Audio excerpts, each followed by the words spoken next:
Westeros. And welcome to our Morning Throners podcast. I'm Nelson. And I'm Jeff. And we're the fucking Morning Throners. Alright, and welcome back to another episode of your favorite House of the Dragon recap. We're the Morning Throners, Nelson and Jeff here. Yeah, we just want to remind everybody this is no spoilers, so Jeff hasn't read Fire and Blood. First half of this will be just from the point of view of somebody who's seen the show or read the books. It pretty much amounts to the same thing for this. Yeah. And yeah, the second half, maybe I'll throw a few little pointers on for cool things for after the fact. I will say I really enjoyed not watching the trailer and just having full surprise. Yeah, like right after this one was over, I started the trailer and I got a little bit into it. And I was like, nope, I'm gonna try and do what you did last time. The thing is, I'm so dialed into like the Reddit and stuff like that I feel like it's impossible. Like it's crazy. Since you're not, it's crazy that you get to go in so blind. Like I feel like I know half the episode before I see it because of Reddit. So I'm gonna try and not do that from here on out. Like I guess when you read it the first time, I don't know if because of how the books are written. Because I've read it, I'm not as afraid of that as like you should be. But yeah. Yeah, I'm just saying like. Is the book that good of a read? That doesn't read like a story, right? It reads like a journal. It for anybody. There's so many people that now that this is like good, like are like, oh, read House of the Dragon. I really don't recommend House of the Dragon for like anybody. Like maybe next time you're over at my place, like You're saying Fire and Blood, not yeah, Fire and Blood. I really don't recommend like Fire and Blood for like that many people. Like next time you're over at my place, like there are some sections. There are like some 25 or 30 page sections that are badass, but there are some like 100-page sections that are just like. Yeah. So I don't recommend it. Did you know, like this episode, you knew exactly what was going to happen though? In like terms of what? So like, give me you knew Aegon was going to be born already. You knew that Daemon was going to win in the Stepstones. I knew Aegon was going to be born already because of shit like Reddit and because that was in the trailer from last week. Is they show a picture of Alicent tossing a baby in the air. So yeah, gotcha. I knew just from the trailer, I knew that was going to happen. Yeah, no, it's way better to be surprised. I do have to admit something. I saw a TikTok of Joffrey spoils the whole deal in Game of Thrones. Joffrey Lannister? Like there's a clip of like him, I think he's showing Sansa the dragon skulls. Okay. And he's like, oh yeah, and here's Princess Rhaenyra. She was yada yada yada. From the TV show? From the TV show, yeah. I saw a picture on Reddit of somebody doing that in the books, and they're like, "Wow, I was just reading Storm of Swords, so like, because I was excited." And like somebody, basically, what happens is somebody reads from a history book and reads a 2-sentence summary of the Dance of the Dragons and spoils it for spoils it. I mean, it's basically so. Same thing for you, yeah. I didn't know how it was gonna end, and now I know how it's gonna end. I tried to like immediately stop. So yeah, we'll pull Jeff into the spoiler section maybe for a little bit, for a few seconds to see what he thought about that. Maybe for a second. Yeah. So fuck Joffrey for ruining it, but so it's confusing because there's a character introduced in this timeline named Joffrey who was in this. That's why I was taking a step back. There's a character named Joffrey in this timeline who's introduced. That when he said that he's a Velaryon. Well, he's not a Velaryon. His last name is Lonmouth. But in this one, I had subtitles on, and I'm pretty sure it said Joffrey Velaryon. And I'm like, wait a minute, is that a different character? Is that a different Joffrey? Because there is a character who's kind of important named Joffrey Lonmouth, who should be near like working with the Velaryons, but he's not a Velaryon. But I don't know. Maybe they just made him a Velaryon for like the sake of the show. I'm not 100% sure. But yeah, so the episode starts off with us. It starts off and ends with us in the Stepstones. Right, which we kind of gave like a short recap of in the last one, in case anybody who's listened to this hasn't seen our last episode or heard our last episode. Stepstones, and I'll put a map on if you're watching the YouTube version. The Stepstones is this area in between Dorne and what's called the Disputed Lands, which is just like this island that basically Lyse, Tyrosh, and Myr are always fighting over, just because it's in between the three of them. Tyrosh and Lyse are two islands off the coast of the Disputed Lands, and Myr is just like a city right above the Disputed Lands. So they're always fighting over this. What's happened is 10 years prior to this show, those three cities created the triarchy, right? Three cities working together, alliance type thing. Conquered the Disputed Lands, conquered Old Volantis, because they did this because they were having some old Volantis troubles, which is what's basically to their east. And then once they were done, they're like, you know what? We work so well together. Why don't we conquer the Stepstones? And for a while, Westeros was cool with it until they like raised taxes too high and like basically became pirates. Like as we see now, like this dude is crazy. Like this dude literally has like the guy's a weirdo. The guy's a weirdo. Melted to his face and he's getting grayscale all over. Like I think that's grayscale. Is what it's supposed to be. I thought it was a burn. It looked like it was a burn. It looked like Freddy Krueger's skin, and he has a white eye. So we know grayscale. When grayscale like gets to your brain, it like makes you go crazy. That's why like there's all those people in like that area that when Tyrion goes through there, there's like stone men. That's because like the grayscale has gotten to their brain. It doesn't just like go around your skin; right. It goes into your body as well, and like just turns your whole body stone. So my thought is this guy's like brain is turning to because like they show a bunch of shots from like him behind her, and he had like these like weird head twitches. To me, that's like the grayscale getting to his mind. I think that's a really cool way to show it. And no one says that, but that's just what I took. He looked like a villain in a Batman movie. Exactly, he looked like a Batman villain, not a Westeros villain. There was parts in the battle towards the end that I didn't really like because I thought it was like kind of cartoonish. But we'll get to that. Yeah, well, let's get to that at the end because I think we can talk about the final battle for a while. The first part is just basically Daemon and Caraxes going off. The one thing is it's kind of dark. But not really doing anything, though. Yeah. It's kind of dark, so it's kind of hard to see, but it's also just badass as fuck. Like, I think the darkness is like, it's meant to be dark so that like when he breathes fire, that's what lights everything up. Dude, he's so weird. That dragon is so fucking weird. It's so bad. I love it. Like, it's cool as shit, but it taking off looks kind of weird. Yeah.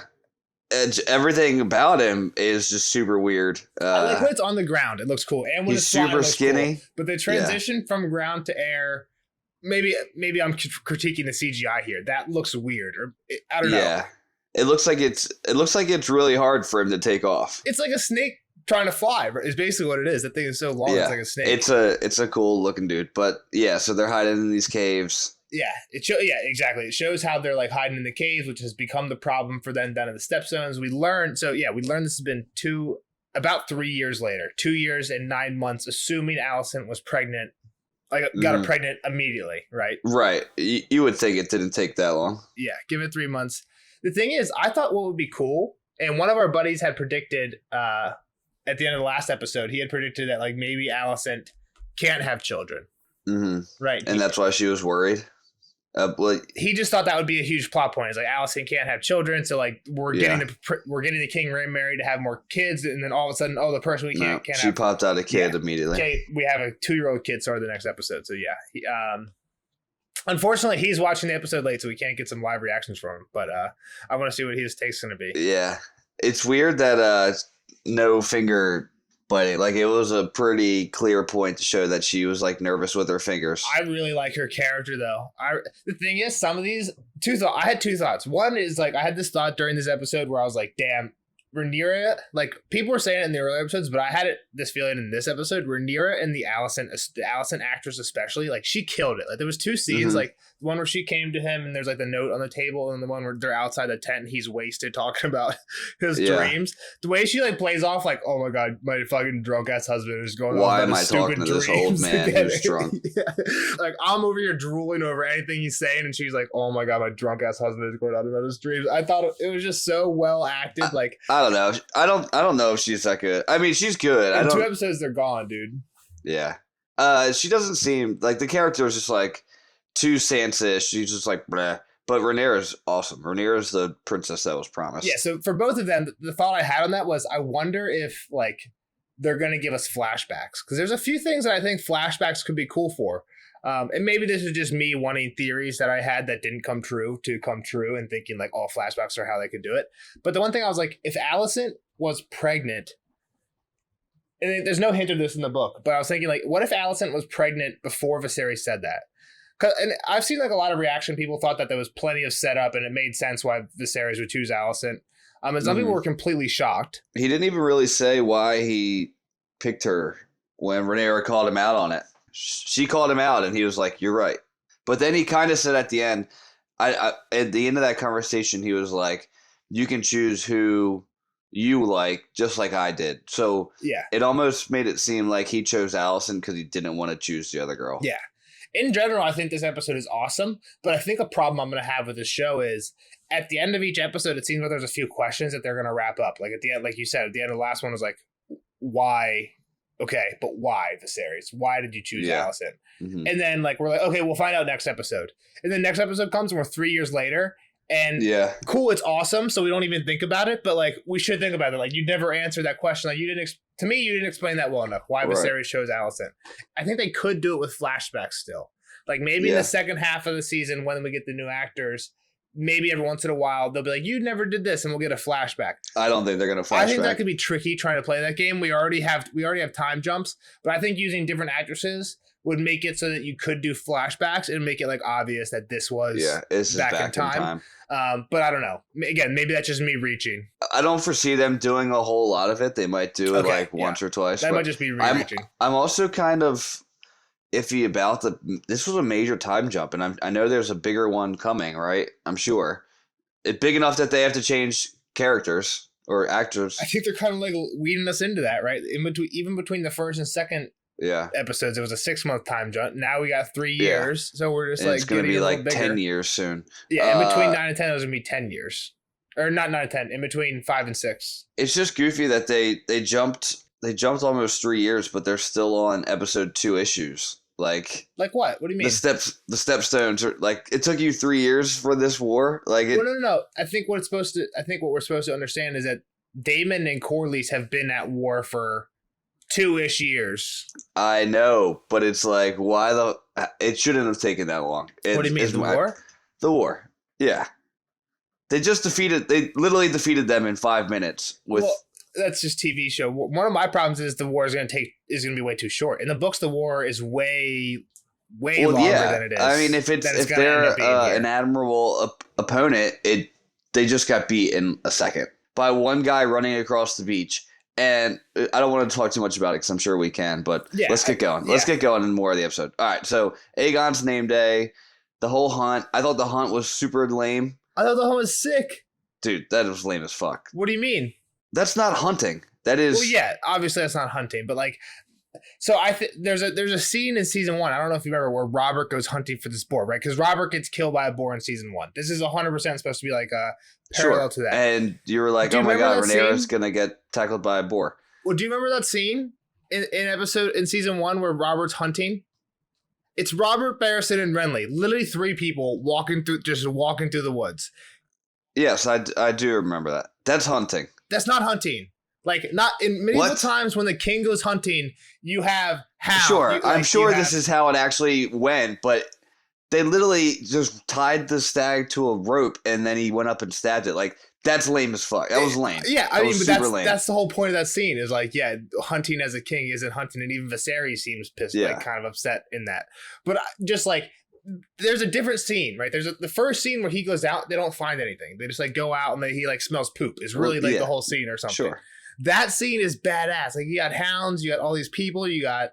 It's not that badass. It's not Robert, Renly, and Barristan walking through the woods. Like literally, I'm gonna show you that scene, and I'm gonna show you the Robert, Renly, Barristan one. I remember it. It's not that bad. The scene that you're all hyped different. Like clearly, that's meant to be like. Sure, it's ridiculously different. They're both lame as fuck. They're not great scenes. I don't know. I think the second one is meant to be like, look how much better we are than. A little bit like, look how much better we are than season 1 Game of Thrones. Like this is the exact same scene, just a million times better. Like, we're doing it a million times better than they did it. The king goes hunting in the Wolf's Wood. It's exactly what it's the exact same scene. But instead of 3 dudes, I don't understand why you're so geeked up about it, dude. They literally trapped a deer. Like they had a million people out there with dogs. Fuck that scene. To pretend that scene's not even in the episode at all. The hunt, just say he goes hunting and doesn't find anything. It just you said the hunting's bullshit. I think the hunting, like, that's like what hunting as a king in medieval times in Game of Thrones. That's what that shit would look like. I don't know. Yeah, and if that's what, like, you don't get excited to do that. He did nothing. He walked up to a trapped animal and stabbed it. Like, that's not fun at all. Like, there's no sport. There's no sport. Pretend that scene's not in it. Say he just goes and gets nothing. You don't think the hunting's cool? You don't think like the whole hunting is cool? He didn't hunt. He sat in his tent for his other people to do the hunting. Everybody else hunted. He showed up and stabbed them. We're talking about different things. I'm saying like from a show perspective, you don't think like the hunt looked awesome? Like we have all these people. We have so many people. We have hounds. Everyone's on horses. You literally had the king in the first season in Game of Thrones. You have Robert walking. I don't think it looked that cool. Through I don't the think it looked that woods. cool. No horses. You obviously think it was cool. I don't think it was cool. I thought it was Okay. super lame. Yeah, I mean, I thought it was and badass. I'm not gonna. Okay, cool. I don't. No, yeah, I mean, yeah, we can disagree. I thought it was fucking bad. I thought the whole hunt thing was badass, like especially compared to. I thought it was super lame. I didn't think it was hunting. I thought Rob, if that was Rob, he'd be like, "Fuck this! Like, get the fuck out of here! Like, give me my spear. I'll go find this white hart. I don't need you to trap him with your dogs." No, that was lame. No, from the point of view of like, yeah, the king, and I agree, but I think like if Rob went hunting, like that's how it would be, and he wouldn't have a say in the matter, right? Like that just if you're a king and you go hunting, that's just how it is. He went hunting. We've seen him go hunting. Guess what happens when a king goes hunting and you don't rope the animal up? No, he gets killed by a boar. He was poisoned. That's what happens. He was basically poisoned with wine. That's how you die. That's how you die. Sure, yes, but without the wine, it could still happen. You get the point. Like it's kind of like the whole thing. You deserved it. It was the gods telling you that it was your time to go. It's like the whole thing when he wants to compete in the tournament, right? And what does Ned tell him? Like, no one would strike you because you're the king. Like, you're the king, so you're a bubble boy. Once you become king, you're the bubble boy. You're not allowed to ride in tournaments because you can get hurt. You're not allowed to go actually hunting. You have to get your animals strung up for you. And I'm not saying that part's badass. Like if anyone thinks that the part that I'm thinking is badass is the part where the deer strung up, that's not what I'm saying. I'm saying the fanfare, like this looks so Game of Thrones to me. Like sure, that they're celebrating Aegon. Even season 1 Game of Thrones to me is like when you go from reading the books to seeing season 1 Game of Thrones, you're like, oh my god, I can't believe they made this come to life.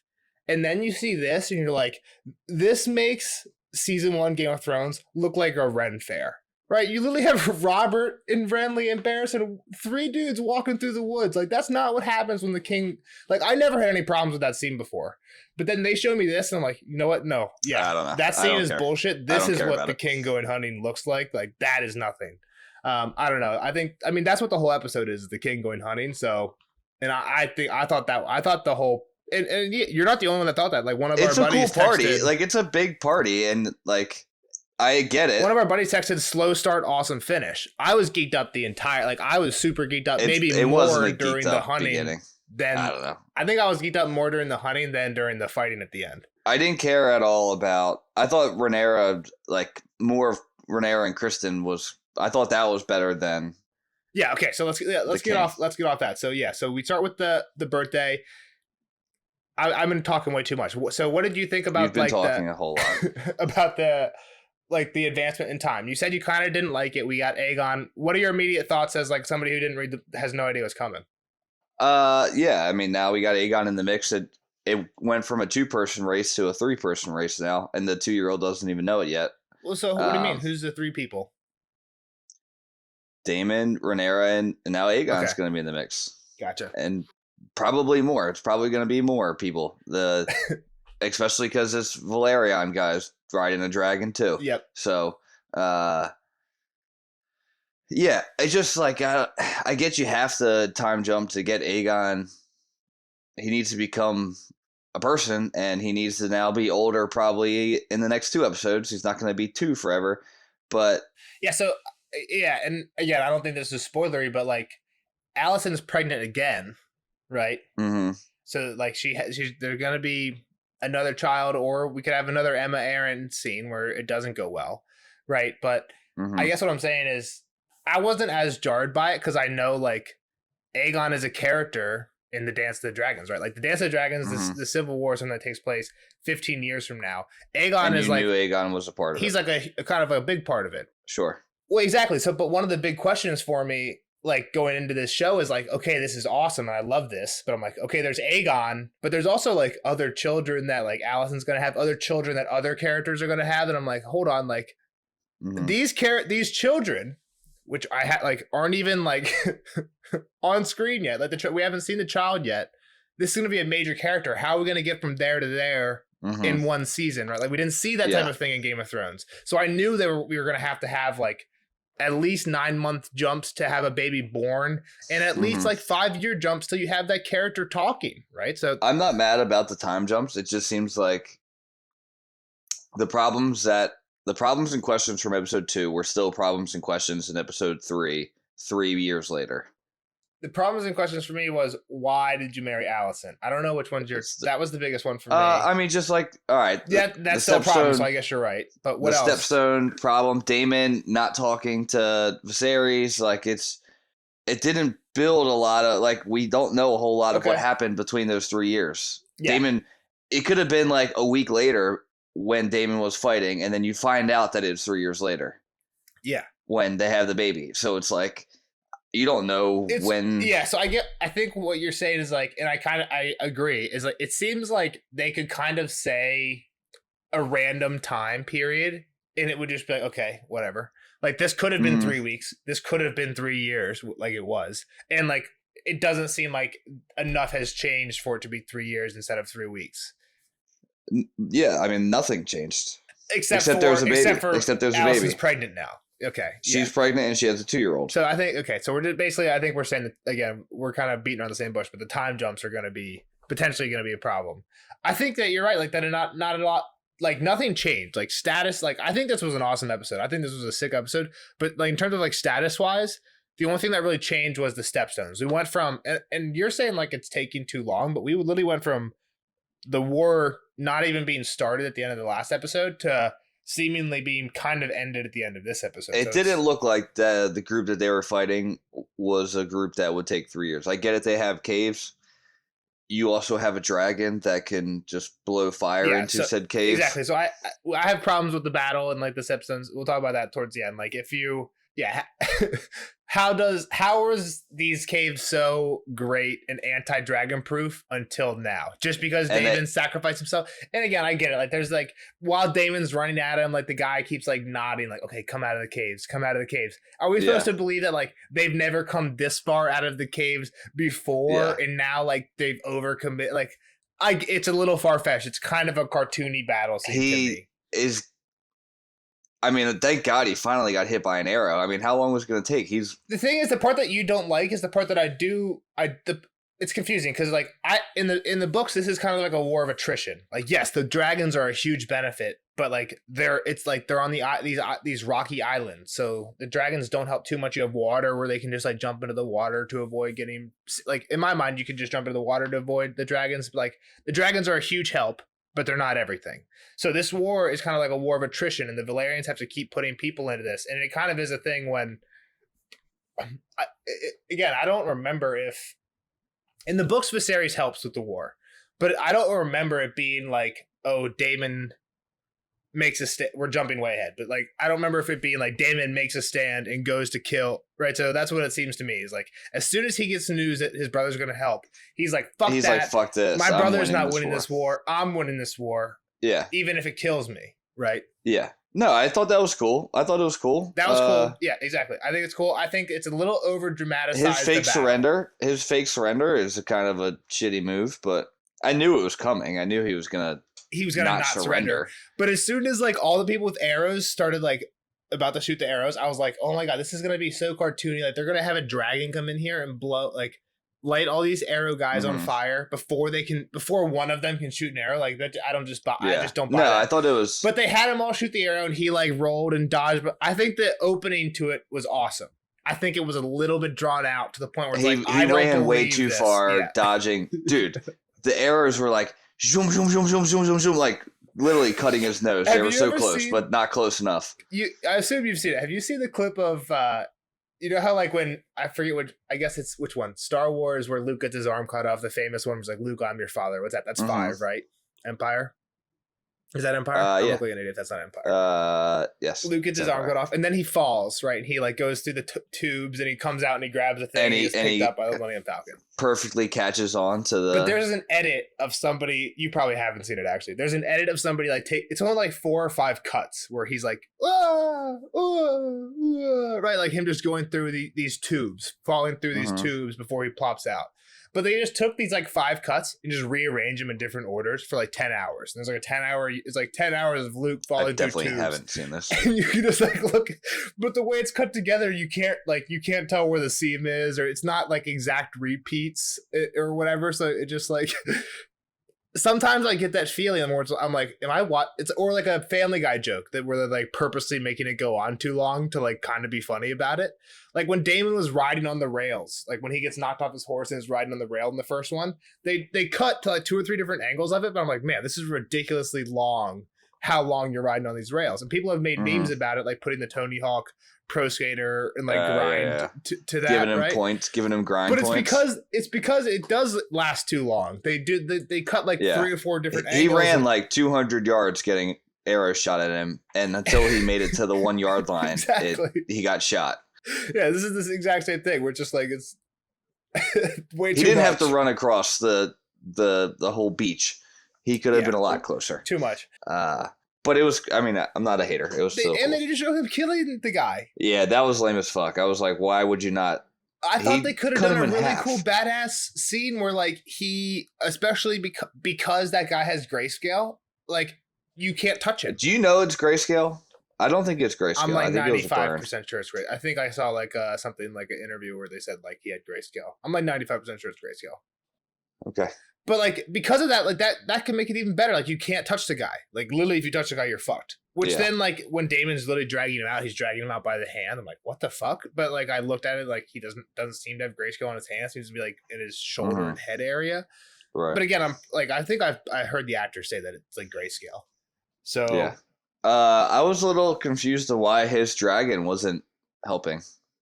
Does he need to be ridden to fight? Yeah, like Danny has dragons helping out that aren't being ridden all like the entire Game of Thrones time, right? And what's this one's name? Craxes? One thing I thought was really cool in the first scene was Damon gets hit by an arrow and Craxes yells. Damon doesn't yell, Craxes yells, which is bad. Well, he was getting hit too, I think, but yeah. Yeah, but like I think they made a point to show that when Damon got hit, Craxes is the one that yelled.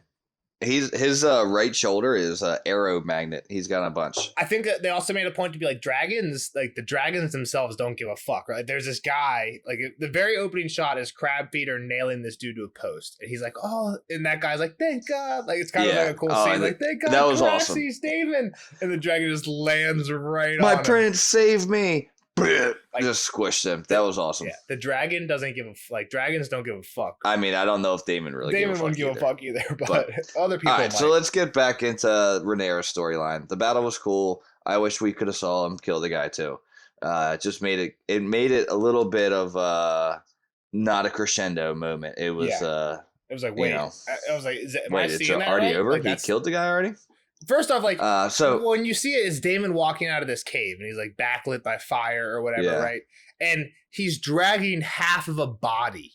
So at first you're like, wait a minute, like, we're not going to see the fight. But then you're like, wait a minute. He cut this dude in half from like literally from like his shoulder to his groin. Like, you're like, holy. So that was my thought process. Like, wait a minute, no boss fight? Holy fuck, he cut this guy in half. Wait a minute, no boss fight. What the fuck? Yeah. Okay, that's badass. For sure. Still I was like, man, I wish I could have seen it. But whatever. So Rhaenyra's storyline, everyone wants her not to be the heir. A lot of mutiny talks behind her back. So they have these twin Lannisters, right? That's kind of like, I don't know if you call that. They mentioned it once or twice.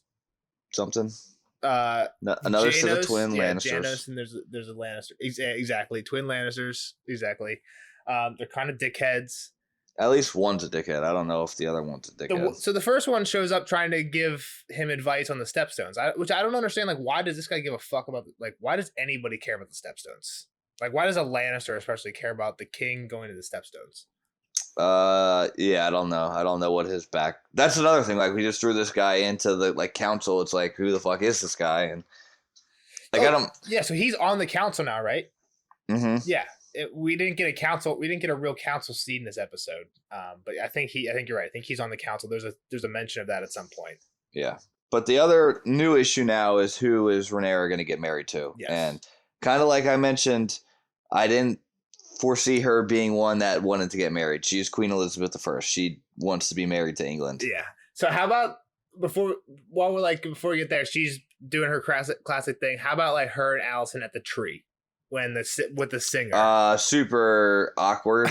You know. She shows up. The singer says, "Your Grace." Your Grace. Rhaenyra knows what's going on, but this says like, "Keep playing. I didn't tell you to stop." Just ignores her. Yeah, and then it's weird. Like we get into the topic, like who's got more power, like the heir or the current queen, and the answer's current queen. Like they're the same age, right? Which like you think at some point age stumps it. Like what if Rhaenyra is like 20 and Alicent's 15, and then the same thing happens? She's still the queen. Yeah. Okay. I think age has something to do with it because a princess. I mean, Rhaenyra's a princess. Like, I don't know. An heir and princess, but I think to your point, you're right, especially because most people don't think. Like we see, like most people are assuming that Aegon is actually going to be the heir here soon. Right. Rhaenyra's just pissed off at everybody. Yep. She must have been a loner. Her and Kristen might be the only guy that she actually talks to. Yeah. Kind of cool. She had a silver. She had a white horse too, just like Dany. I mean, the Dany comparisons. I didn't even notice that. What? Come on. The white horse. She had a white horse. Did Christian Cole not have a white horse? He had a black or a brown horse. Okay. Yeah. I'm scrolling through here to try and like look at these different scenes. I don't know how to like just like I'm amazed at these. I don't want to. We don't gotta get hanged up on it. But you're saying this hunt isn't anything like this. Isn't the Kingswood? Like this is just south. Like this is right out of Kingswood. I'm not saying that the hunt. King's Landing. It looks like a huge party, and it. I mean, look at the tent. The tent's a fucking mansion. I could live in that tent. I'm not saying that them going hunting all together is lame. I'm saying the actual fact that they cornered a stag and roped him up was lame as fuck. That sucks. Big stupid wiener. I 100% agree. I was smiling. The fanfare of them all going out to this hunt and having tents and shit is cool. Yeah. But if it was like a hunting tournament, I think that would have been cooler. Like, all right, who can get the biggest boar? So to the Rhaenyra marriage thing, when she's talking to this Lannister, he's saying like, "Oh, I'm so rich, I could make a dragon pit at Lannisport." And he's like, "Why the hell would you need that?" And that, well, so exactly. Do you get that? Are you picking up on that? Like, what does that mean? Yeah, I have a brain. What do you mean? He was literally offering her to come live with him, and he was offering to be the husband. What do you mean? It was pretty. No, that's not a problem. If you're offering to be Rhaenyra's husband, why? But she would not be at King's Landing because she'd be on Castle Rock. Yeah. Well, because Aegon's the heir. Because they're all thinking Aegon. Exactly. He's insinuating not only that would I be your husband, but he's insinuating that she wouldn't be the heir. And like you can see that on her face. Like again, that's why I think these actors are awesome. Like you can see like when he's like the dragon pit, she's like, "Why the fuck would I live with you?" Like you. If this happened, you'd live with me. Like you'd be the king, right? And it kind of makes like more sense. Like, oh, you want this because you're trying to be the king, and then it's like, oh no, I'm just trying to be. He actually just wants to be kind of a powerful guy. It's like such a double whammy hit for the princess here, right? When it's like not only, I don't know, I just want you because you're a piece of meat who's like related. Well, to it's strength. It'd be a great match for the land. They're like, oh, I'm gonna be. Relatives to it's like the Valerians. I'm going to be relative to the crown, you know. Exactly, but at the same time, it's like I'm going to be relative to the crown, but also you're not the crown. You're not like the crown anymore. It's a you're slap like, in the face. Like you're actually not going to be the heir. You're actually not going to be the queen. But a double slap in the face. And there's a point. So then that's when she takes off. She comes in and like yells at Viserys in front of everybody.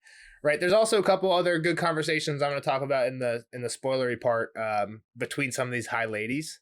The red wine bitch. Well, specifically like one of the ladies, and we'll hear this in we hear talk of this from Tyrion in book or maybe Arya in book when she gets to Bravos. But one of these women who gets captured, they're like, oh wait, this Lady Johanna, Lady Swan, Joanna Swan is getting sold. So what happened is the Triarchy captured her. They're selling her into like a whorehouse, right? Yeah, what they call it, a pillow house. Whenever Arya is in Bravos, she hears of the Black Swan, who's like the highest concubine out of all the concubines in Bravos. And like concubines are like these really, really professional whores who are so good at lovemaking that like the Sea Lord of Bravos or like really high up people pay ridiculous amounts of money for like one night with like these women. And the highest of all of them is named the Black Swan. And it's like you think it's a descent of Joanna? The Black Swan at this point is a title. It's like a descendant of this person who's like the daughter of the previous something like Yeah. that. And I might have the title wrong, but like that's the idea. And the idea is like, again, this was something that we heard that story from Arya in the books. When George put out Fire and Blood, he put in like, oh, this person Joanna got captured and was known to like be the very beginning of this tradition of the swans. But the Maester says like in Fire and Blood, he says like, while we don't have time to get in that today, that is like a really interesting story of in itself. But yeah, he kind of skims over it in Fire and Blood, but he makes note to point out that, yeah, these are the same person. The series kind of going crazy a little bit. He's getting drunk, I think. Well, but he's drunk and like nervous about. He's getting pulled in all these different ways, right? It's one of those things where it's like, I think they're doing a really good job when they cut to him. Like he looks like, very conflicted. He seems like he has just sit down from a long day of like everyone trying to bother him, and he just like has just grabbed a beer, and then like right as he's about to take a load off, somebody else comes in with like I say another problem, but it's like the same problem. It's like, hey, I also don't think Rhaenyra should be heir. Is basically what people keep bringing. Wait, to him. I want to talk to you too. Yeah. So. It's interesting because the way they film it, they make it understandable. It's like, oh my God, this guy has so much on his plate. Like, it sucks to be him. But also, to me, I'm also just thinking, like, if a different person was there, like, he could just handle it better. Like, just stop drinking and just buckle down and think about this for 10 minutes and, like, actually deal with the problem. Don't just be like, I don't want to deal with it. I don't want to deal with it. Like, which is kind of what he's doing. Sure. He's like, hey, I'm here to hunt. I'm not here for... But... I think the deeper issue is he knows Rhaenyra's never going to accept it, and at some point, if he would command her, she'd probably just fly away. I think they kind of got there at the end of the episode. Is he's putting his foot down, like kind of saying, like, "This is my." You will get married.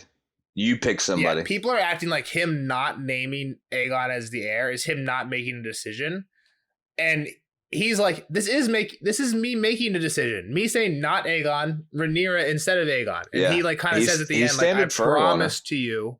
Yeah. He's like, and he said, I wavered once, and I don't remember what, I wonder when that was. I was trying to think of what I thought he was like, I wavered once, like cheated on your mom type of thing. Maybe like him killing the mom is what he's talking about. So let's get into some of that. So this is, I think, the biggest thing for like, especially like book readers is, he's drunk. Alicent comes up to him outside the tent, and he's like, I had this dream of I had a son, and he's like, and I based my whole life off this dream. He's like, he says he had it when he was young, right? When in the first episode, it makes you think that like he just had it exactly around the time of the marriage. He had this when he was young. He says like, I killed the love of my life. I killed Emma because I kept trying to make this thing come true, right? Which is kind of what us book readers think of as like the whole Rhaegar thing, right? Like he was trying to fulfill a prophecy, and that's like why his wife died. That's why he potentially kidnaps or gets Lyanna to do this thing, because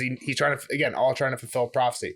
So this is like, I'm trying to fulfill the same whole life, kill the woman I love, and now once I think it's over, I'm like, fuck, I'm an idiot. My dreams are fake. Like I'm not having real dreams.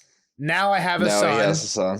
What's his son's name? I'm going to have a son wearing Aegon's crown. He has a son named Aegon. And he's like, and now, like, the next part of that dream, he doesn't say it here. But it's too late because I just named the heir. Well, it's weird. Exactly. And he doesn't say, and I think this might be when he wavers, is like, do I need to make Aegon my heir because of the dream? We don't see it, right? Because he names her heir, and then at least 9 months go by, probably closer to a year, before Aegon's actually born. And like has been alive for a week or two, and they know he's not going to be like another like die right away. Exactly. And I think at the beginning, like when they're celebrating his second birthday, that's what Otto is saying to Otto's brother. Like that's Otto's brother that Otto's talking to, and they're saying like it's his second birthday. Now we know he's like not going to die, and which is kind of interesting because like again, I feel like this is a book call out. I feel like this is a book call out in the wildling culture. They don't even name their child till it's 2 years old, because so many children die before 2 that they don't want to get attached to it. And it's kind of like the whole Dunk and Egg thing. Dunk says, don't name your, like knights say, don't name your horse because you don't want to get attached to it. Like wildlings don't name their babies till 2 years old. Aegon's 2 now. So it's like, okay, you're not going to die. All right. He can actually be like the age of you're not going to die anymore. So that's like why was interesting. That's why they're pushing it, and it seems like maybe that's why this is all falling on Viserys. Because one of the other problems that a lot of people are probably going to have is like, okay, why did this go, like you're saying, we have the exact same problems we had like before. Why is this all happening in the same 2 days when we've gone We through just jumped 3. We just jumped 3 years. And I don't know if this actually, I don't know if this explains it all away, but the Aegon being 2 years old maybe is a partial explanation. I bet you that's what the showrunners would say. And I haven't seen the inside of the episode, but maybe that's what the showrunners would say, right? Is like now that he's old enough, now like all this stuff comes, all these problems come back up now. I also thought it was weird that they waited, like all of a sudden she's 17. Now she can be married. I feel like Sansa's 14. Like what the Sansa's fuck? 14. You know, the little 12-year-old was about to get married to Viserys. So you didn't say it, but a lot of people, I don't think you said it. A lot of people were saying like, why are, like I saw like reactions from people who haven't read the books to the first, to episode 2, when like everyone's like, Viserys, you have to remarry to strengthen the line. They're like, why not have the heir remarry to strengthen the line, right? Because the problem is, what if Viserys dies? Because they didn't want her to be the heir. I think the argument to him remarrying isn't because you don't have an heir. The problem is, well, what if you and her both die? Well, then there's no one. Right. So you need like you need a backup plan. But the backup plan could be backups. Get her married, right, and then have her have children. That would be the normal backup plan. Well, that's what he ends up saying is like, you need to get married and you need to multiply to strengthen your cause. And to your point, why wasn't she doing this at 14? A lot of fans were bringing that up. Like, okay, if Alicent's getting married to Viserys right now, like why? Right. Like why is she not an option? Why did she have to wait 3? And in my head, I want to tell it. I don't want to spoil these people. But I want to tell these people like that is going to be a plot point of like, oh, who's going to Rhaenyra marry? And that's kind of like where we're getting into this episode. Like, Lannister wants it. We hear in the books, we hear a bunch of people want it. I'm assuming this Lannister figure is going to be like the collection of like kind of everyone. Who is the strongest guy in the realm? I think his name might be Strong. The other Breakbones, So I like this. I really like this character, Lionel Strong. He's the master of laws, right? Viserys has gone to him in the second episode, being like, "Hey, I need someone to give it to me. Who should I marry?" Yeah, right. And I didn't catch this, but there's something that a lot of people caught in that one in the second episode. There's a part where he says like, "Proud men don't like looking up to other people," and he's literally looking up to Viserys when he says that. So he's basically saying, like, I'm not a proud man. Like, I'm just going to give it to you straight. So when he comes up to Viserys in this one, he's like, let me guess. Viserys, like, again, it seems like he's like, oh my God, thank you. You just gave me news and now you're just going to let me go. And he's like, excuse me, can I bring up the succession thing or who Rhaenyra's going to marry? And he's like, dude, I don't want to hear this. And it was cool that he didn't name his kid. Exactly. Yeah. And who did he name? What was his? He named the Valerian. Yeah, he's son. like, let's bring Daemon back in. He's like, let's do the Lena thing that you were gonna do. And again, I saw a lot of fans proposing this last time. Like, isn't there a brother for like Lena? Like, you're trying to marry this 12-year-old. Isn't there like a few years older brother who's about the same age as Rhaenyra? Like, they would be a perfect match to do the same thing. And this is what Lionel's proposing here. So yeah, it was. I wasn't ready for Otto to be the one to suggest Aegon and Rhaenyra getting married. Yeah, that was interesting too. Again, this is something that like when I see that, my first head goes to is he the one who suggested that in the books? Like, I don't think so. Somebody suggests that at some point in the books. Like, oh, it just makes sense. What does Viserys say to that? He was like, "What? He's 2." Like, he's super taken back by it. Yeah. Which I was a little bit surprised, but I mean, it would be a while, at least a decade till he could then give her babies. Like, who knows what would happen in 10 years. So we have the you kind of mentioned it a few times earlier, but we didn't really talk about it too much. Christian Cole and Rhaenyra stuff. Talk about what you want to say for that. I think it's just a cool relationship that they like. I'm stuck in between her kind of liking him, maybe more than just like a friend, but then I think it's also like the one friend that she kind of has right now after all the marriage stuff, and I think he's a really good knight. He's kind of like Dunkish to me right now, where he's gonna have his vows, like he's gonna be. I'm getting that same the vibe. knight that, like he wouldn't. I wasn't really a fan of him, but so far, like I'm getting the exact same vibe. He's like a dunk guy. He comes from nothing. He seems like very honorable. I'm a big fan of him so far. The other thing is, I was gonna say this relationship is weird, right? It's like a Joffrey Hound relationship. We don't really like, at least the other ones that I've heard of, and I haven't combed through other parts of Fire and Blood as close as I have this area, so maybe it's a more common thing. But like Kingsguard being assigned to like royal member, like family members, like Joffrey is or the Hound is Joffrey's sworn shield. Right. This guy is like her thing. Because like in the first scene, Viserys goes up to him and he's like, "Where's Rhaenyra?" And he's like, I don't know. He's like, "Fuck, I don't know where she is right now." But like, it's him. And again, like when again, I've seen episode 2 like 4 or 5 times. She says like when Otto like dismisses Rhaenyra from that council's chamber, he's like, she should go pick her own protector, right? Because now that Harold Westerling, that old guy with like the white beard, now that the Kingsguard died and he's the new Kingsguard since the Lord Commander died. And that guy's a new Lord Commander. He's not Rhaenyra's protector anymore, right? Like we saw him watching her at the Dragon Pit. He's not that anymore. So we need a new personal protector for Rhaenyra. Yeah. So she does say when she picks Kristen Cole, though, wouldn't you want someone that's actually fought to protect my father? She did. I'm pretty sure she said that in episode 2. Yeah. So that's just you're 100% right. So that's just like the general like Kingsguard duties. But like this guy is definitely like in some capacity assigned to her directly and like responsible for him, but like the series says like, where the fuck is she? I don't know. Yeah. And when that's why when she takes off, he's like, fuck, I'm in so much trouble. I gotta go. Yeah. Yeah. I mean, and what if something happened to her? Like they'd be super fucked if he didn't go after exactly. her. The boar was cool. I thought it was gonna be a wolf. Woof. Not a boar. A wolf. Wolf. A wolf. I thought it was gonna be a wolf. She went psycho on it. Kind of tells you like kind of where her. I was like, oh, this is the White Hart. Like I forgot what a white. So a White Hart. I was so confused. We just read Clash of Kings. The White Hart is the name of a ship in the Battle of the Blackwater, and it's not only is it like one of the ships that gets like mentioned in passing, but it's a ship that gets mentioned a few times because the captain of the White Hart is like trying to go like switch sides and go work for Stannis, right? Like Tyrion here is mentioned. It's just like a 2 or 3 line thing. He gets a message from Varys like, "Oh, the captain of the White Hart is trying to defect and go over to the other side."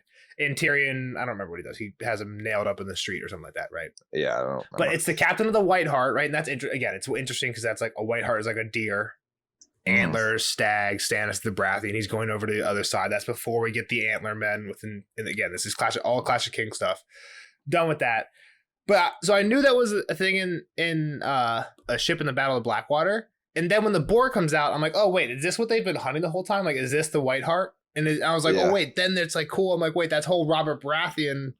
Because there was already Robert Baratheon parallels, right? The King's going hunting the Kingswood. But then I'm like, oh, he's going hunting after a boar the whole time? Like, I thought he was hunting after a stag, but maybe this was what they were hunting after. I do think it's ridiculous that Rhaenyra is able to fend off. Like, I think hogs, like boars, are one of the most dangerous. It was like knuckling her on the face, and she's like just holding it off. You probably would have got stabbed, right? Yeah. That killed Robert Baratheon, literally the most fearsome warrior in all like the Seven Kingdoms.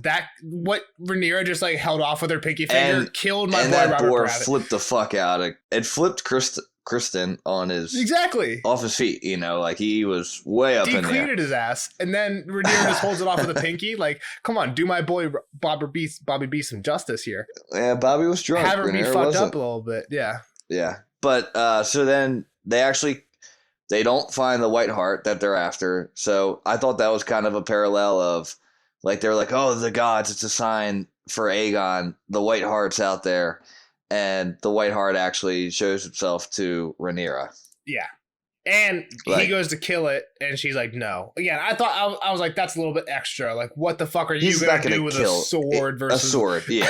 Like that thing's 20 feet away. Like if you were going to protect it, if it was running at her, like, fine. But you're not going to run 50 yards away with your sword and launch it. Exactly. It was fucked up. But I just thought it was like a sign that Rhaenyra... I like Rhaenyra a lot. She's a goat. She's such a great character. It's a sign from the gods that she's the best. Yeah, I'm still just skimming through here. We mentioned a lot of this stuff in passing, but the scene where like the Lannister guy says like basically tells the king, everyone's expecting you to unname Rhaenyra now. He wasn't happy about that. It cuts immediately right to the boar, and she's saying, "Do you think they'll ever accept me as queen?" And I don't know if he gives her an answer because he hears something, right? One thing I was wondering is like when he hears something, I thought it was going to be like somebody showing up and finding them. Is that what you thought? Like, because no, the king I thought it was a wolf. You thought it was a wolf. The king sent people out, so I thought it was going to be somebody showing up and finding them. And my question was like, I mean, I won't say it. Yeah, never mind. I also thought at one point when they smell the poop, where the guys, Yeah. guys in like a red kind of jacket, I thought that was Damon for a second because it's a little bit smoky. Okay. And it's just one guy kind of standing in the middle of the woods. The master of games Damon. or whatever, whoever, like the guy who's like, I was like, holy shit, hit him Damon right just showed up. No, Yeah, I didn't think, but it wasn't him. I was a little. I'd have to look to see if it wasn't clear, and then I was like, oh fuck, that's not him. But I thought it would have been cool if it was him. Yeah. So then we get to the next chronological scene is again, Viserys is drunk, and I think this is all meant to be in like one day. He's gotten wasted because he's just so fed up with everything, and he's talking about his dreams to Alicent. Again, something I had written down here was like alarms go off towards the end of this. Yeah. And I thought that was them. So I thought that was Rhaenyra and Kristen being like, hey, we almost got killed by a boar. Come but we help don't. us But now. they don't come back. They don't come back till the Not morning. till the next morning. So what are those alarms then? I had this retroactive thought, like, what were those alarms if it wasn't Rhaenyra then? Maybe them like hunting the white stag. I don't know. But no, because then you're right. Because the next thing we see Viserys is him going to get the fucking deer that, like we said, is like strung up and it's just disgusting. But that's in the morning time, and this is at nighttime. So like, what are those I don't know. alarms? I have no clue. I thought it was Rhaenyra. Kristen calling out to be like, hey, we need some help here. But it wasn't. I'm watching it real quick. Sorry. Yeah, the hit. That's a different scene, I guess. The alarms is later on. The him with the stag is we can talk about that. That's fucked up. All right, my next note, not in chronological order, it's all in the mix of like him talking to people, but he finally took off his glove and I was waiting to see his pinky. Oh, I didn't see it. I completely What, missed dude? this. Oh my god, dude. Oh, go to the part where him and Alicent are talking by the fire. And they have, like, the letter from the he's like Valerians. hung over. Yeah. Look at it's spread. It's not just his pinky, it's his pinky and his ring finger. Oh.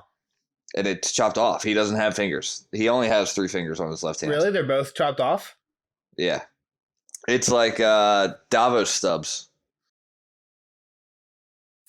Sorry, that got me thinking. Yeah, you got me thinking. When there's a scene with Otto and Alicent. Yeah.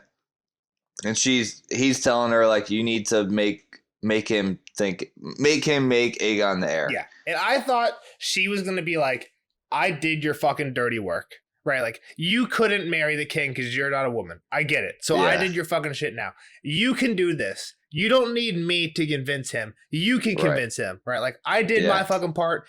I'm not playing your game. That's what I expected. But when she didn't, I was a little bit disappointed. But then he says, like, don't you want Aegon to be king? And she says, like, what mother wouldn't? What mom and I'm wouldn't? like, okay, yeah, makes total sense. I get it. I get why Alicent is like kind of being like would push for it, but she doesn't. We've never seen her push for Aegon with Viserys at all. And she even was like, Rhaenyra's there. What do you mean? Like, I'm not. So she's not standing up for her dad, but she's not actually pushing. She's not actually doing what he wants anymore. It seems like. Or I need to get some emotion from Alicent. I think she's kind of like. I really liked her this episode. I thought she's like a statue. I thought she killed it this episode. I don't know. I don't know. I feel like if she would have like fought back a little bit to her dad, she's like playing doing her courtesies as a lady. She's playing a lady, you know what I mean? Yeah, without being too spoilery, she's in the books, she's kind of comes off way more of a villain. She comes off like kind of like on Otto, like as Otto's sidekick. Like, Otto's a snake for sure. She seems in the book. She almost comes off like just as for all this stuff as Otto does. Yeah. Right. Well, I thought she would be. I got that. I get that what you're saying. Like she seems like she might not have any personality, and maybe that's a very valid. Again, this is why I like talking to somebody who hasn't read the books, because maybe that's like 100% what's true. In my mind, she has a ton of personality, but it's just because she's varying from like.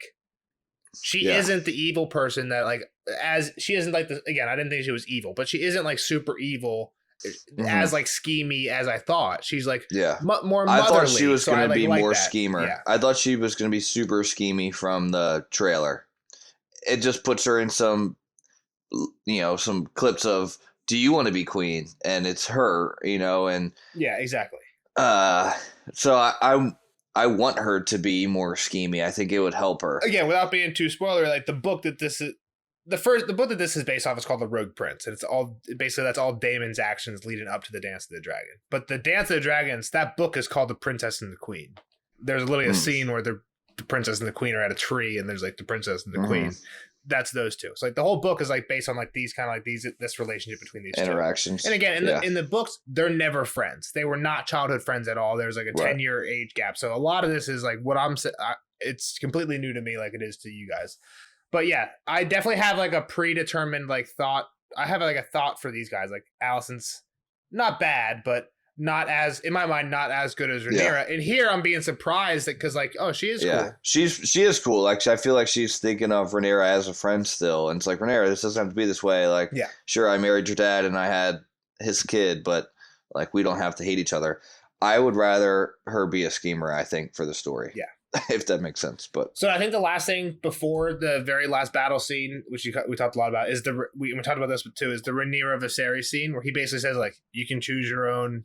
It's up to you. I don't give a fuck. He's like, and again, like this seems like him making a choice, but it's also just him being like, I don't give a fuck anymore. Like, just get out of my face.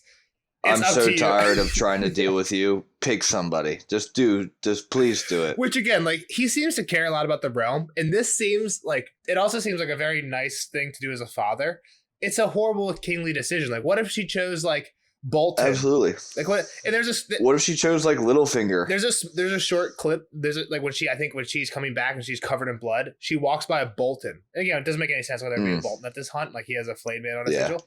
But as like, what is he doing? He's skinning a rabbit. He's skinning. Oh yeah. That's a Bolton doing that. He was flaying. Okay. How funny is that? Like he was like smiling. That is a funny call. I didn't notice. Like they're doing that. They man. have to be doing that on purpose. Like it doesn't make any sense why Bolton would be at a hunt and the Kingswood. Like whatever. So yes, that scene was awesome. She acted the fuck out of that scene. He acted the fuck out of the entire episode. She acted the fuck out of the scene. Sorry, I'm talking a lot. Yeah, Viserys is great. Viserys is he's a good actor. And he's playing really well. I'm sorry he's going to have to die soon. I didn't say that. You said that. He's got to die. His fingers are literally falling apart. He's rotting. If he just sat on the throne once this episode, I'm sure he would have like got a nick on his knee, and next episode he'd have a leg cut off. I gotta go find that. I gotta go find that of him missing fingers. His nickname should be the King That's Falling Apart. That's the King That Fell Apart. That's awesome that they're making it like the show don't tell is a big like thing in movies and TV. Like don't be like, oh my god, I lost my fingers, and you're being like, no, they just showed it to you. I was an idiot. Yeah, I was probably geeking over the Valyrian model or something like that. But no, he should have gave her like 3 people. Like, look, pick from these 3. These are all good matches. Yes. Pick one of them. Not pick any man in the 7 kingdoms. Last thing I'll say is in that scene, she's sitting there. She's in the there's a lot of shots of her, like during that scene, and she's sitting in the hand of the king like chair. Where like over her hand, over her shoulder is like the hand of the king logo, and this is where he's basically being like, up to you. You can make all the choices. Where again, I think it's kind of like interesting, like who has kind of been the one making all the choices so far.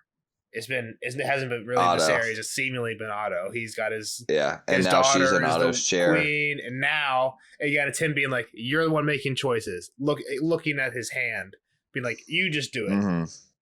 You rule for me." Right now, it happens to be Rhaenyra sitting there, but normally it's Otto. And again, I think this is just like symbolic. He just is like, it's up to you. Like whoever's sitting in that chair is normally who's making the decisions, and normally it's Otto. But Find right a way.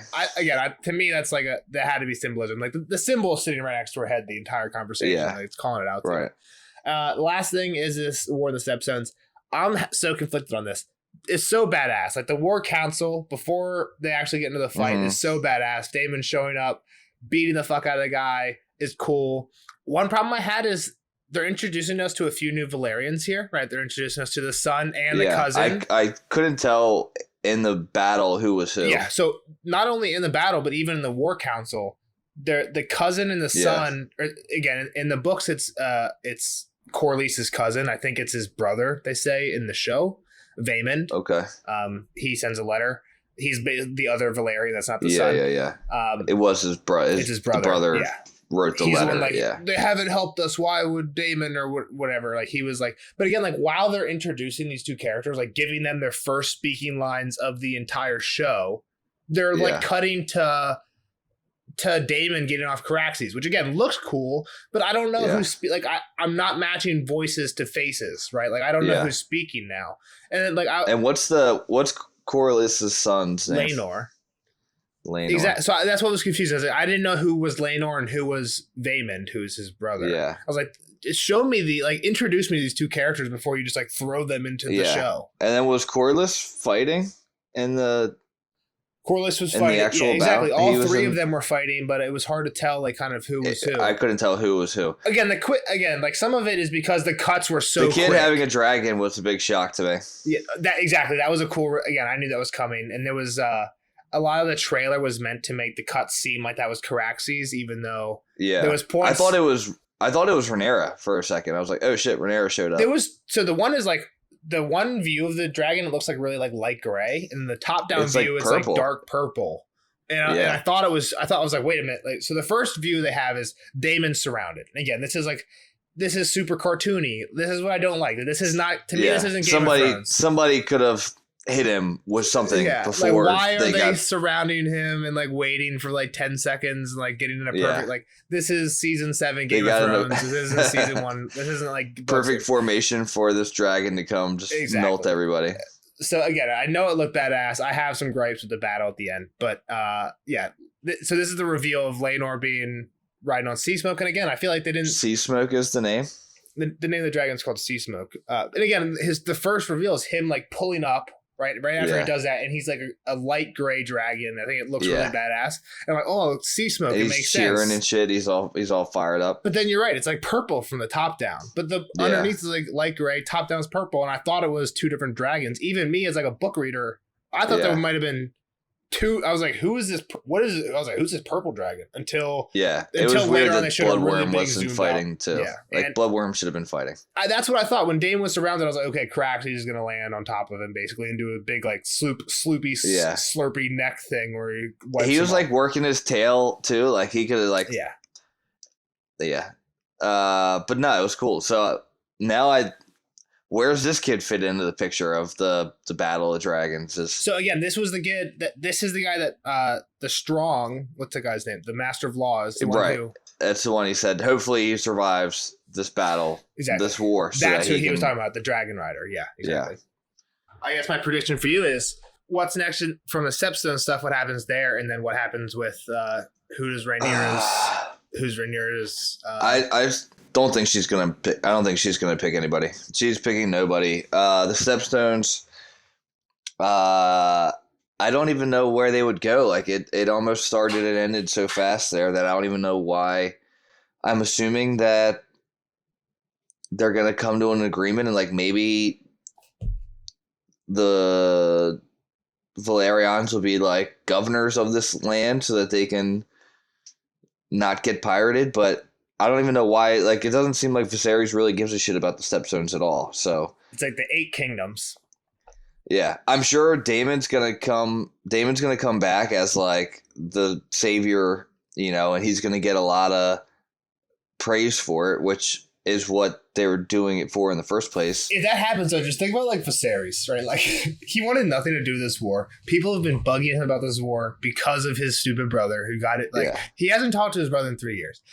Finally, he's the bigger man. He turns the cheek. I'll help you. And because of this, like what you're basically saying is now Daemon's going to be like, come back and be like, look what I did. I saved everyone. Like if I'm Viserys, I'd be like, fuck you, bro. Yeah. like yes, you're right, but just wait a week. And again, in the books, I don't think it doesn't happen like this. So I'm kind of speculating like you, but I could see Viserys like. If I'm Viserys, it just that would tear me up. They're like, are you fucking kidding me? Like, I literally have 10 ships going to help you right now. Like, congrats on your win, but get the fuck back to Dragonstone. Or like, I don't even know where he wants him at this point. They go to your wife. You have a wife in the Vale. Go to the Vale. There was another thing. So there were so many things in this episode that, like, again, to you have nothing, but like, so. A few points here. In the trailer, which you didn't see, there's a point where there's a quick cut where Viserys is yelling at Rhaenyra. In the trailer for season, like from episode 3. For episode 3, after episode 2. There's a cut where Viserys was like yelling at Rhaenyra, like, even I don't am above tradition or whatever. Right? You remember that scene? And a lot of people were like, again, when you have a week to look at like a single cut, people will say a ton of shit about it. People were like, what do you mean? Like you literally made up your own mind on who you got to marry. You know what I mean? Like you are above tradition. I mean, at least she was a highborn girl. But what I'm saying is like Viserys is yelling at Rhaenyra. It seemed like in the trailer that he was basically saying, you have to marry who I want you to. Even I'm not above making these types of choices. And all the fans were saying, you are above. Like you literally just made up your own mind. And they had a big problem with this. Like, this is just bad writing. Well, then what happens in this episode? He yells this at Rhaenyra, but by the end of the episode, he tells her, you're right. I was wrong. Like, you're above you are above this. You get to make up your own mind, just like I did. Like, basically, just like I did. So, again, I think it's great. I think by the end of the episode, that's great writing. Yeah, I do too. So. Yeah, I don't know. I don't think there's anything to linger on. We've been on for a while. You got to go. You got an early morning. Yeah, so we'll see you in the next one. Yeah, I'm going to sign off. I'll let you talk about some stuff. All right. I'll see you guys later. Yep. See you, sir.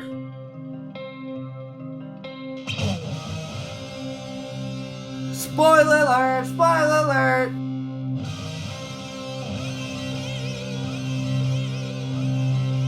Spoiler alert! Spoiler alert! All right, now that he's gone, talk about some of the stuff from the books. So again, my thoughts are so scatterbrained, and there's a ton of stuff that I wish I could take better notes and pause during it, and basically take 3 hours to watch the episode, to write down all my notes. But I'm a crazy person. I know most people aren't like that. And then Jeff would have to wait 3 hours to start recording, so we're not going to do that. The things that I got here was. So we got clubfoot, Larry's clubfoot strong for the first time, which it's a quick cut of his foot. I have it up here, but I don't want to spend the whole time like searching around. It's a quick cut of his foot, but is his foot like actually missing? Like, is it an actual club? Like, am I crazy? Because I always hoped that he was like faking the limp. But again, like this is one of the things where I don't want to be disappointed. I don't want to be one of those guys who's disappointed because my theory was wrong. Like as long as it's a good story, I'm all for it. But I always had this idea that Larry's, and this might be stolen from Preston Jacobs, but I had this idea that Larry's, he was faking the clubfoot and like living a double life because his name's Larry. Sounds like Varys.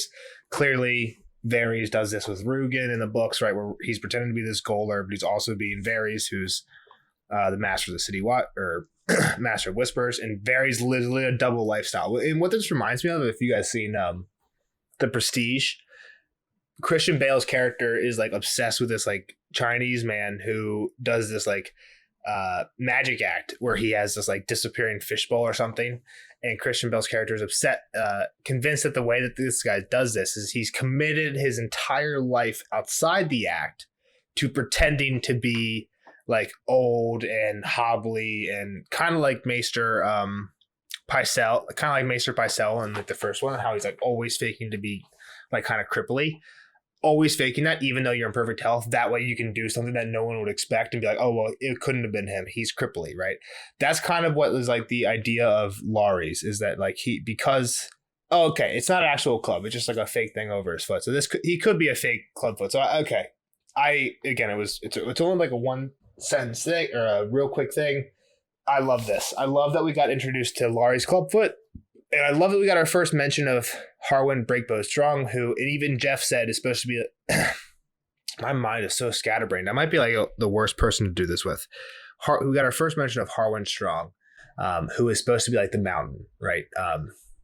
Biggest, strongest person in Westeros. This is who Viserys assumes that Lionel wants to propose to be Rhaenyra's husband. The thing that I'm confused by is I'm getting more and more confused by the timeline here. So most book people probably don't even know, aren't as hard set on the timeline, but I'm of the mindset that the timeline is like one of the most important things we got in the books, especially because it's one of the only things that we know. I'm a big numbers guy, and it's the only things that we know are fact. So one of the big things that I have is the time that Alicent's second child was born is Helena, and Otto, at that same year, Otto's removed his hand and Lionel becomes hand. So that has to be next episode stuff, right? Where she's Alicent's about to burst. So the next child has to come any day now, which means Otto's got to be gone. Again, if they're keeping things. So let me look at this timeline I have. The things that on my timeline that haven't happened yet are the strong children and Lionel all come to court together in 105. It seems like we're now getting the strong children in court. So that is done. Damon goes to Runestone. It seems like that's not going to happen. Viserys and Alicent wedding. We missed that. Okay, so we're past that. War in the Stepstone starts. Damon kills Kragos. So that, in my timeline, that happens in 108 AC. So in the books, that's 108 AC. Where we're at in the show is it's 112 is episode 1. 6 months passed between episode 2. So let's say still 112. And now let's say 3 years conservatively. It might be a little bit less, but probably not too much more than that. Let's say 3 years. So again, we're late in the year 115. So by then, we've had so much stuff happen. We've basically had all of her children in the books. We've had all of her children were born. Otto's been gone. War in the Stepstones is like a 9-year, 12-year. It's a 9-year war, and it's over by then. Like, that's the last year of it. We've had so much stuff happen by then. But I guess, yeah, maybe I was more upset with the timeline. Now that I'm looking at it, maybe I was a little bit too upset. The one thing that the timeline change is definitely going to do is going to make Aegon. It's going to make all the green children way closer in age to the black children. And there's about a 7-year gap between the group of 3 boys in the books. I think it's probably going to be like a 2 or 3 year gap in the show, which I don't hate. Well, 2 or 3 year gap. That would mean that Rhaenyra already was. No, I'm wrong. There's probably isn't going to be a difference. The only thing is they're all going to be younger relative to the start of the dance, right? Like, yeah. So soon the gap is the same between all the children. Aegon, the big difference now is just that they're all being born later in time. So Aegon is born in 107 in the books. In the show, he's born in at the earliest, late 113, right? A year after episode 2. So late 113. So that makes him 5 years younger, which makes him late 113, which makes him at the oldest, he's 17 when the actual dance starts. And he was supposed to be the older one, the oldest of the siblings in the dance at 23. So now it's 17 going down. The problem isn't them there with 17. 17 kind of makes sense. The problem is now you're pushing all the black children down to like I don't think Jace is born till 114, right? So he's the oldest. So if you're pushing that back equal amount, you're pushing that back 7 years. He's 7 years younger than Aegon. What did I say? Aegon's 17. So now Jace is 10. Right. So that changes a lot of, like, the oldest of the blacks is 10 during the dance, and the rest are like, again, what are they normally? They're 16, but the difference between 16 and 10 is huge, right? Like 16 is like a high school sophomore or whatever, and 10 is like, you're not even in middle school yet, right? Do I have that wrong? I think that's about right. Yeah, that's about right. You're not even in middle school, and you got against a college sophomore. So I don't know. My problem right now is going to be, what are they doing to the blacks' children's age? So I'm really excited that we got our first mention of Harwin, because we know what everything's going to happen with Harwin in the future. He's going to be the father of all the children, probably, right?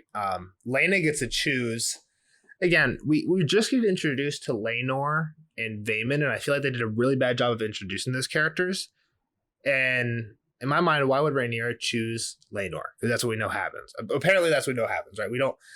In the books, it doesn't seem like it's up to Rhaenyra. It's up, like, it seems like it gets chosen for her. But now we know that she chooses. Apparently, she chooses Laenor for herself, or some of Mushroom's nonsense comes true, and that's kind of what's sad about this. Is like, it kind of disproves all of Mushroom's nonsense. But I mean, I think the episode's awesome, but it kind of disproves a lot of Mushroom's nonsense. But yeah, so besides that, we get that. So we know Harwin's going to be awesome. I'm rambling. We got our first introduction of the clubfoot. We got Harwin Strong, Breakbones. The last thing is, again, along with a lot of the stuff we hear about Mushroom, I thought the scene with Rhaenyra and Christian Cole where they're like, why is his armor off? I thought somebody was going to find them and be like, whoa, why is your armor off? And it was going to be left up to us, but like, why is his armor off? Like, he shouldn't have his armor off. Like, you know what I mean? Like, he's a Kingsguard. Did they just get finished doing a little something? Like, why else is his armor off? Maybe that's an implication. Maybe she gets pregnant because of that. Maybe the first son isn't as strong and it's a Cole. That would be super interesting. But again, this is all speculation on my part. the next thing is part of the reason I think that is what happens is we know there's a huge bloody sword symbolism. She holds his boar off in kind of a ridiculous fashion, and then he stabs it with the whole bloody sword symbolism. We know George is all about that. If you don't know what I mean with that, like, I'm getting a little bit too excited. I'm super creepy with that. It's basically bloody sword is a bloody penis parallel. Let me look up this quote just so I'm not as weird, so I can kind of prove it. Here's the kind of proof from my end that this is a huge reference. It's mentioned multiple times in the books, but for those maybe they're show only watchers who are listening to this still, I don't know. This is from book 5, The Dance with Dragons. Brandon was fostered at Barrowtown with old Lord Dustin, the father of the one I'd later wed, but he'd spend most of his time riding the rills. He loved to ride. His little sister took after him in that. A pair of centaurs, those two. And my lord father was always pleased to play host to the heir to Winterfell. My father had great ambitions for House Risewell. He would have served up my maidenhead to any Stark who happened by. But there was no need. Brandon was never shy about taking what he wanted. I am old now, a dried-up thing, too long a widow. But I still remember the look of my maiden's blood on his cock the night he claimed me. I think Brandon liked the sight as well. A bloody sword is a beautiful thing. Yes, it hurt, but it was a sweet pain. There's a lot of references like this, but this is one where she literally refers to Brandon Stark's bloody penis after taking her virginity as a bloody sword. And in this episode, we have Christian Cole. First off, he's armorless before this, and then he sticks his sword through a boar, be making it bloody, right on top of Rhaenyra. And then she stabs it, which, again, who knows what the fuck that means in terms of symbolism. She stabs the fuck out of it, which is awesome. But yeah, maybe I'm reading too far into it. The fans of the podcast know I'm a huge bloody sword equals virginity taking symbolism guy. So again, maybe I'm reading too far into it, but I think that's a huge thing, especially with what we know from the mushroom stories. So before that happens, though, like, we see him with his armor off, and then we hear the rustling, and I'm like, oh my god, what if mushroom is about to pop out? Like, especially because, like, we're in a forest, that's where you find mushrooms. What if an imp pops out? I was like, oh my god, I found Christian Cole without his armor on, with the, you know what I mean, without his armor on and his sword out in front of the princess. Like, I could see that being like where some of the stories come from, but we didn't go down that route. But we went where we went. Again, I loved it. I love the episode. I love the hunting stuff. The biggest thing was I love how one of the biggest themes to all George R.R. Martin's writing is the fact that it's not like prophecies are huge, but prophecies don't mean shit. But what people think prophecy means everything. And here Viserys says, like, I ruined my life trying to make this prophecy come true. And the second I stop thinking about it, it comes true. I love, like, that is the George R.R. Martin prophecy thing, right? Like, that is like, all these Targaryens are trying to, like, if the book stuff is true, right? Like, all these Targaryens are trying to fulfill this prophecy, trying to be the prince that was promised, even up to Rhaegar. And who's the one that fulfills it is Jon, who doesn't even know he's a Targaryen. The one who doesn't know anything about the prophecy, doesn't know he's the prince who was promised, doesn't know who his father was, doesn't even know who his mother was. He's the one who has no idea of the prophecy. He's the one who can fulfill it, right? So it's like, as soon as Viserys stopped thinking about the prophecy, he can do it. I also like how he said, we all have dragons, not all of us have dreams. It makes it clear that this is a rare thing.